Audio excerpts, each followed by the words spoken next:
You play to win the game. Hello? You play to win the game. You don't play to just play it. That's the great thing about sports. You play to win. And I don't care if you don't have any wins. You go play to win. When you start telling me it doesn't matter, then retire. Get out. Because it matters.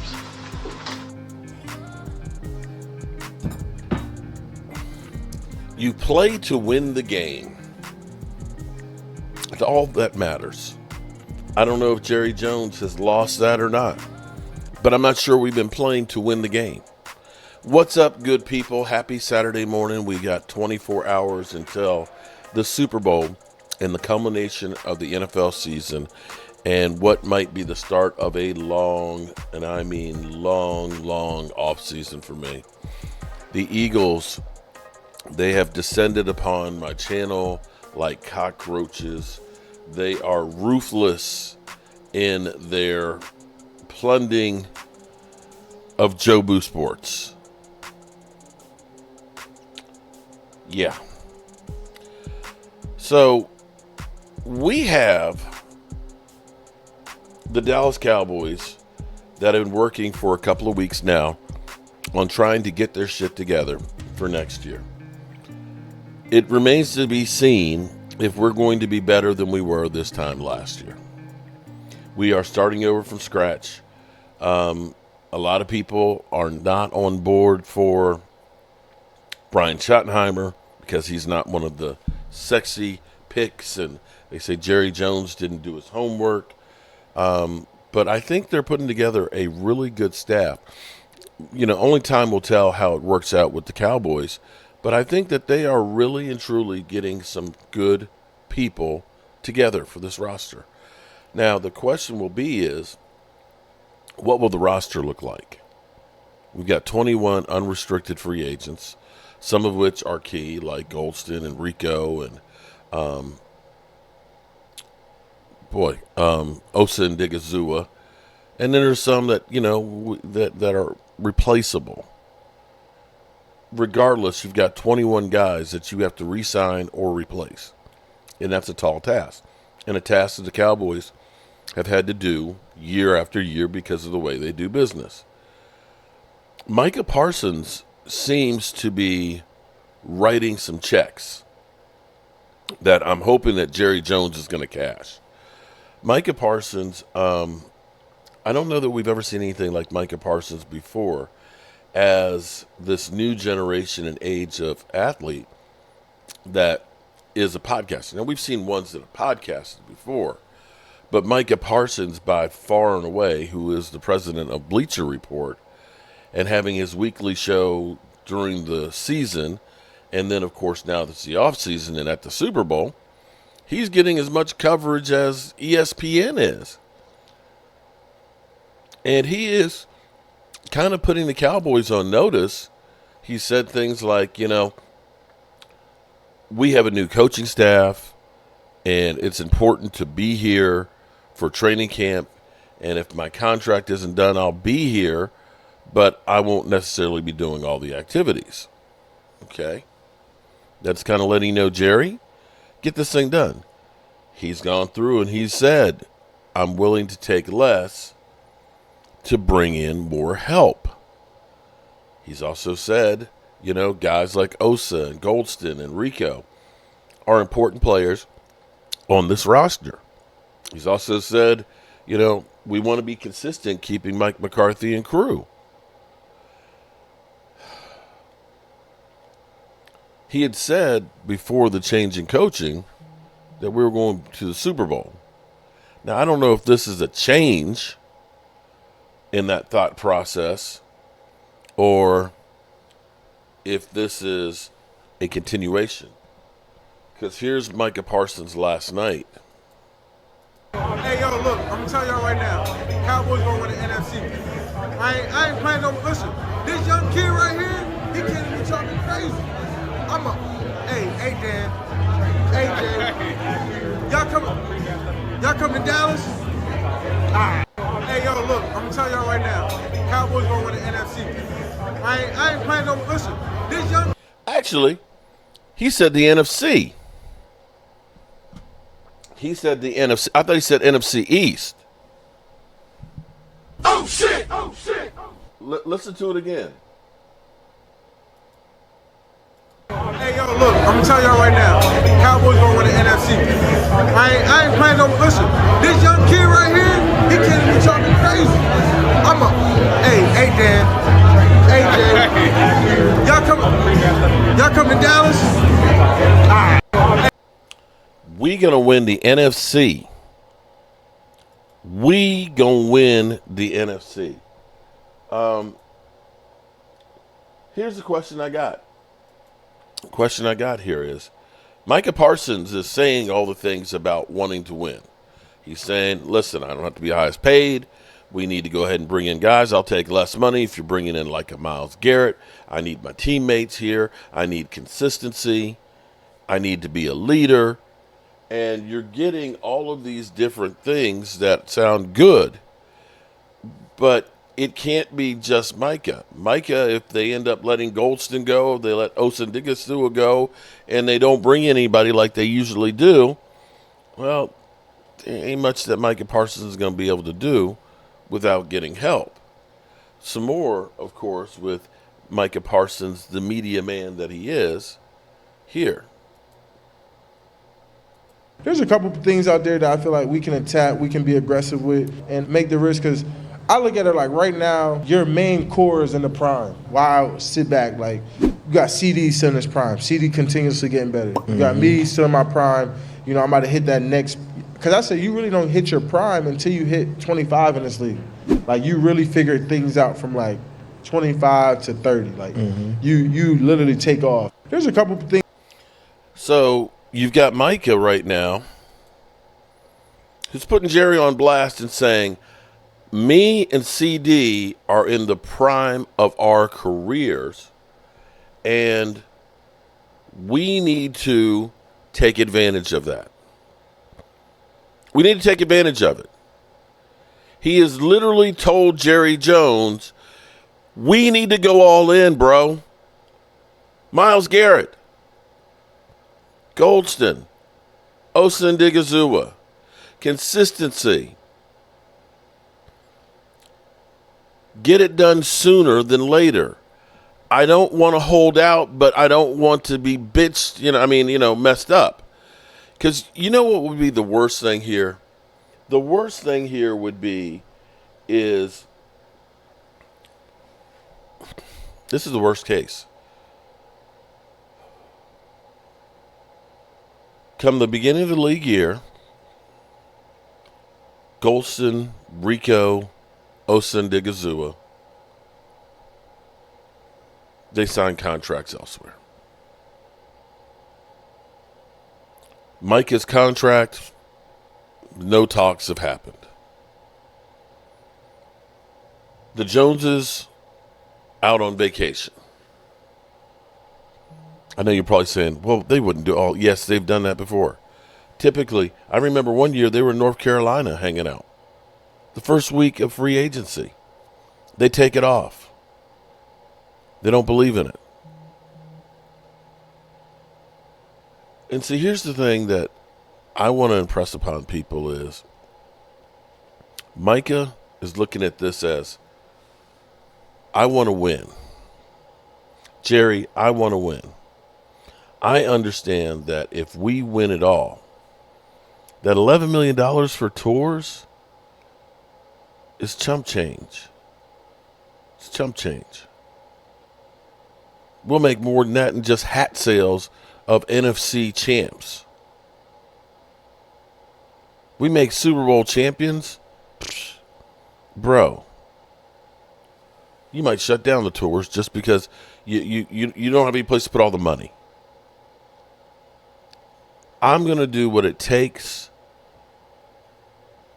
for myself to be ready to try and, get the troops ready to rally. And I'm going to be willing to meet you halfway.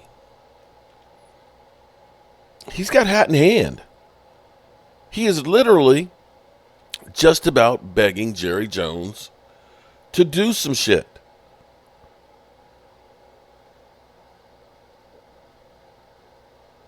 I really and truly hope that this is different this year. Emmitt Smith has talked about Genty and talked about not necessarily drafting him, and he's got his reasons behind it because he doesn't know what kind of team the Dallas Cowboys want to be. And you can say a lot about that because we don't know. And I actually think that in some regards, that may be a good thing. Maybe we'll surprise some people for once. Instead of going from the Jason Garrett to the Kellen Moore to the Mike McCarthy, and it's not really changing much. This past year, the offense looks antiquated. And the philosophy of throwing the football 65% of the time without a running game is not the way you're going to win. We've tried this over and over and over again. We did this throughout Tony Romo's career. The best years we had with Tony Romo, we had a really good running game to go with it. That's not to say that our running game could take over and we don't need Tony Romo. You do. 2007, Julius Jones, Marion Barber. 2014, the catch, no catch. God.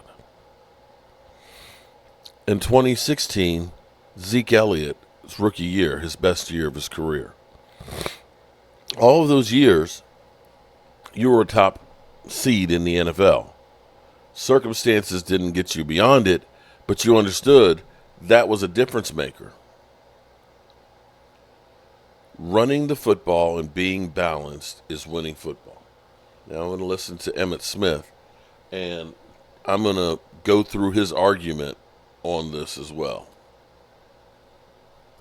The drink. Yeah, we want to drink. Oh, I don't make people drink. They want to drink. No, this is drink with Emmitt. How Jerry makes you want to drink. Through. Absolutely. Why not? And a beautiful bottle of the Herradura tequila there on our table, our broadcast position, Emmitt. As you're pouring this drink for these guys, you are making just an absolute dream come true for our guy Wolchuk over here. By the way. Really? Yeah. So I got to talk with you with Chris Arnold. It was a phone interview a few years ago. Yeah. And CA sold me out as being an Emmitt Smith stan, without question. You're my hero. My favorite Cowboy of all time. Not hero. Yep, absolutely. Not I hero. do got to ask, though. I've seen Daniel Boone is a hero.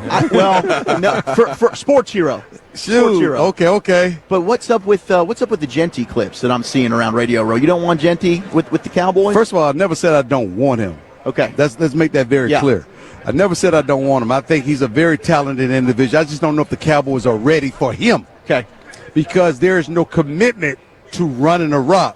If there was a commitment to running the rock, then the Cowboys would be talking about upgrading the offensive line. They'd be talking about an offensive system that we don't even know what kind of system we're going to have right now.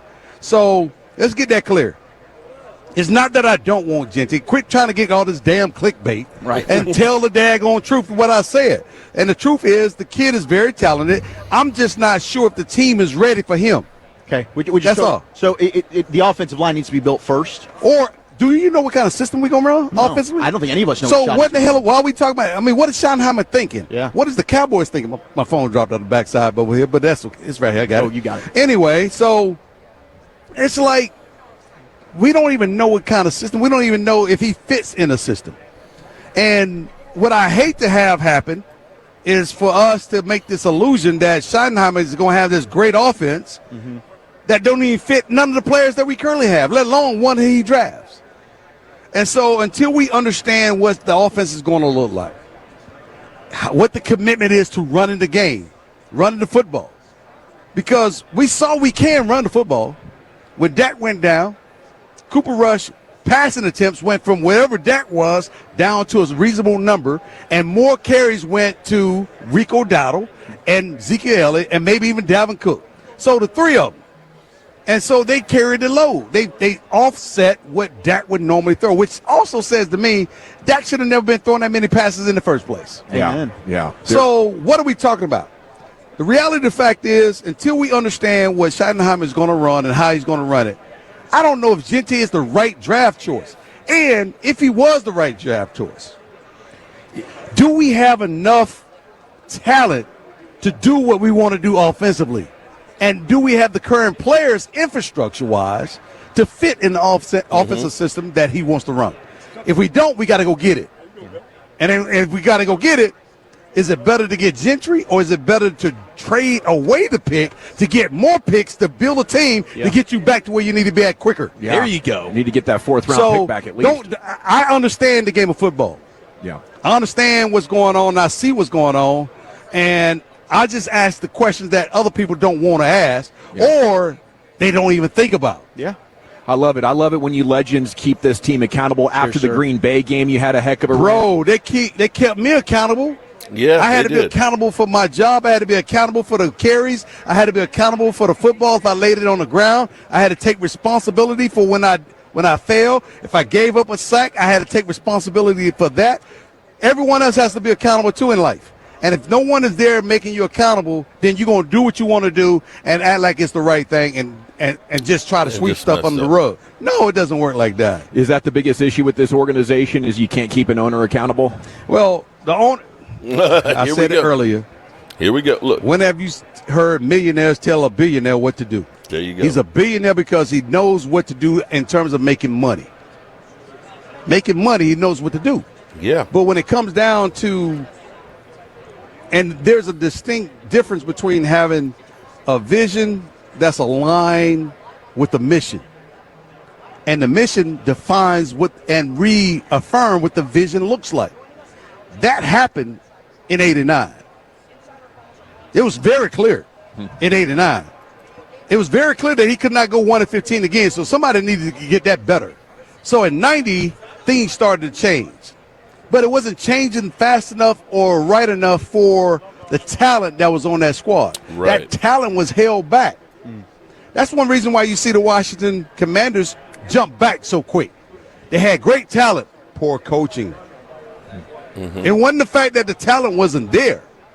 It's amazing how one kid can come in and make everybody a believer. Baker Mayfield did it down in Tampa Bay. It wasn't always this. Sometimes you got to question coaching. And it ain't all about the players, because if your system is not suitable for the players, then you're going to get limited capability. He's speaking. We got limited capability in 7 and 9. 100%. Better than 1-15. Could have been better. Jimmy fired offensive coordinator. Brings in Norv Turner. There you go. This is my story, and I'm sticking to it. And I got facts to prove it up. That's right. At the end of the day, facts speaks a lot louder than anything anybody mouth can run. Jimmy brings in Norv Turner. We go 11-5, make the playoff. Win our first playoff game in Jerry's history. Jerry's history. We get knocked off, but with everybody coming back, we're going to be better next year. Next year, it comes around 92, rolls around 92, 91, 92 season. We go right to the playoff, go right to the NFC Championship game, and find ourselves playing San Francisco, and we win the game, and we win the Super Bowl under that offense. And there was a system that was suitable, that maximized everybody's talent. Okay, let me play devil's advocate here for 1 second. So you said that they fired Norv Turner. They fired their offensive coordinator. They brought in Norv Turner, and Norv Turner maximized their abilities and held them accountable. How do we know that having Brian Schottenheimer with the change of coaching staff, where when you have a change, everybody is a little bit uncomfortable and trying to find their way, that we're not going to try and maximize talent? Because I can look at a guy, for example, and say, when you look at the numbers per Pro Football Focus at Terrence Steele as a run blocker is really, really good. Terrence Steele as a pass blocker is average at best. So if you are having a guy who's going to be an $18 million cap hit, you want to maximize what he does well, which is what? Running the football. And the thing about being able to run the football, and I've pointed out to people before, the difference for a defensive lineman, if you don't know if it's a run or a pass, is you have to play the run first. which means you're hesitating depending on the type of defense. You're grabbing a hold, you're trying to read and react and see what the offensive lineman is doing. Or you have to read and see, is he pass blocking? Is he stepping back? So now I have to make that adjustment. If I know that the team passes 65% of the time and it's second down and long, the odds are that they're passing the football, which means I am pass rushing. We're not worried about the run, which gives me as a defender an advantage over a guy. So if you have a guy like Terrence Steele and the defensive lineman doesn't know if he's going to be run blocking him, which wears him down, or pass blocking, that'll make him a better pass blocker. When we say, and we've heard him say, that we want to be able to run the ball more and be more balanced. That helps your quarterback because, again, the same thing. It slows down the rush. And if you are effective running the football, then it opens up other things. Play action, bootlegs, moving the pocket. Those are things that force the linebackers to hold or even step up because they're thinking it's a run, or even put in 8 men in the box to try and stop the run, in which case it helps the receivers as well because now CD maybe is not facing double team every play. Maybe he's got one-on-one. And if you move him around, sometimes outside, sometimes in the slot, these are things that can maximize the talent. How do we assume that that can't happen with Brian Schottenheimer in the same way it happened with bringing in Norv Turner? Just a thought. Offensively and defensively and special teams wise. Hence, that's why you win 3 out of 4 Super Bowls. Can Jerry get us back to the glory hole?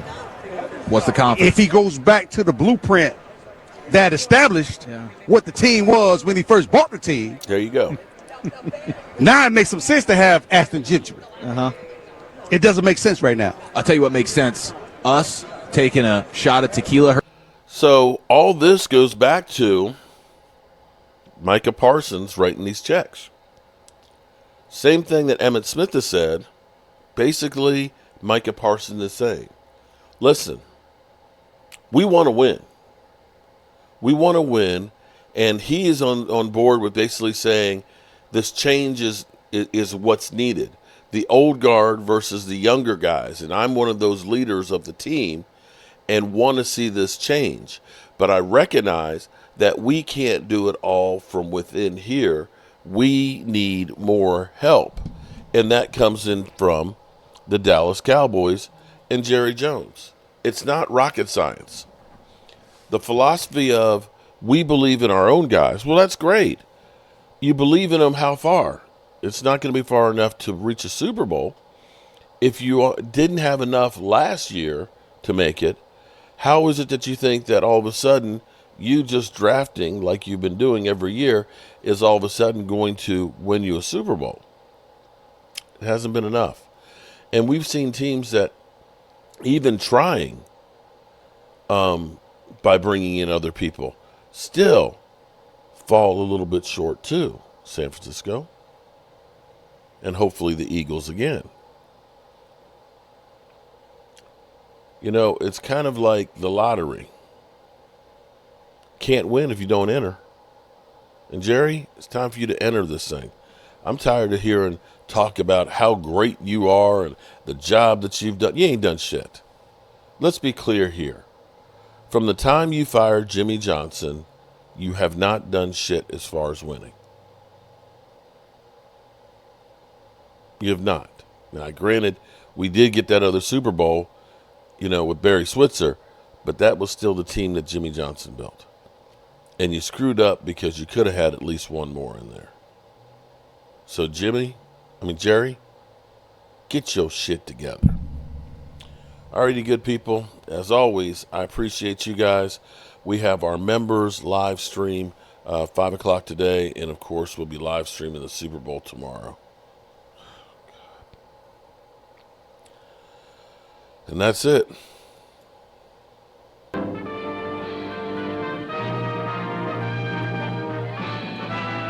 Spanning the globe to bring you the constant variety of sport, the thrill of victory, and the agony of defeat.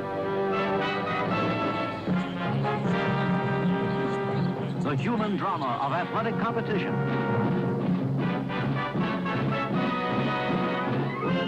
This is ABC's Wide World of Sports. Brought to you by Lincoln Mercury. Nobody has more kinds of cars or more kinds of people.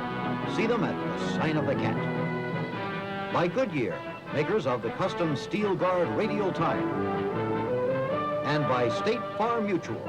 Almost anywhere you live, there's a State Farm agent nearby. Like a good neighbor, State Farm is there.